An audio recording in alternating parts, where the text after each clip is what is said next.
अस्सलामुअलैकुम। गल्फ खबरें में आप तमाम लोगों को वेलकम करते हैं। जैसा कि आप तमाम लोगों ने थंबनेल के ऊपर भी पढ़ लिया होगा कि एक नए मुल्क की जानिब से पाकिस्तानियों के लिए एक बहुत ही बड़ी खुशखबरी आ चुकी है। जितने भी लोग सऊदी अरब के अंदर मौजूद हैं या दुबई के अंदर मौजूद हैं, वहाँ पर वर्क करते हैं, उन तमाम लोगों के लिए भी एक बड़ा मौका है।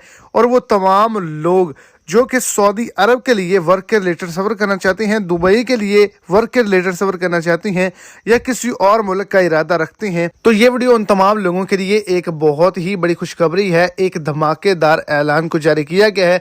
बहुत ही ज़्यादा वीज़े भी आ चुके हैं और जैसा कि आप तमाम लोगों ने थंबनेल के ऊपर भी पढ़ा कि तनख्वाह भी बहुत ही ज़्यादा है और इसके अलावा प्रोसेस भी बहुत ही ज़्यादा आसान है। इसी हवाले से आगे चल के मुकम्मल तो डिटेल्स आपको इसी शॉर्ट्स वीडियो के अंदर मिल जाएंगी।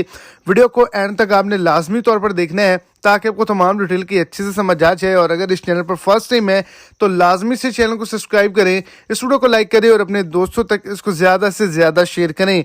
तो कतर की जानिब से पाकिस्तानियों के लिए 2 लाख वर्क वीज़ों का ऐलान किया गया है। पुर्तगाल की जानिब से भी 80,000 वीज़ों का ऐलान किया गया है। अज़रबैजान की जानिब से भी पाकिस्तानियों के लिए 1 लाख वर्क वीज़ों का ऐलान किया गया और इनके अंदर तनख्वाह जो है वो 3 लाख से 5 लाख के दरमियान होगी, जो कि आपकी स्टार्टिंग तनख्वाह होगी।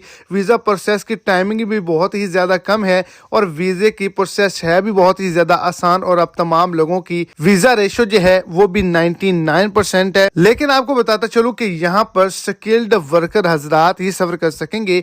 सेफ्टी ऑफिसर, कार मैकेनिक और इस तरह के दीगर शोबे इसमें शामिल किए जाएंगे। ईद के फौरन बाद लिस्ट लगेगी जिसके अंदर तमाम तर शोबे और तमाम तर लोगों की एलिजिबिलिटी को बताया जाएगा। उसके बाद आप वीज़ा हासिल कर सकते हैं और सफ़र कर सकते हैं।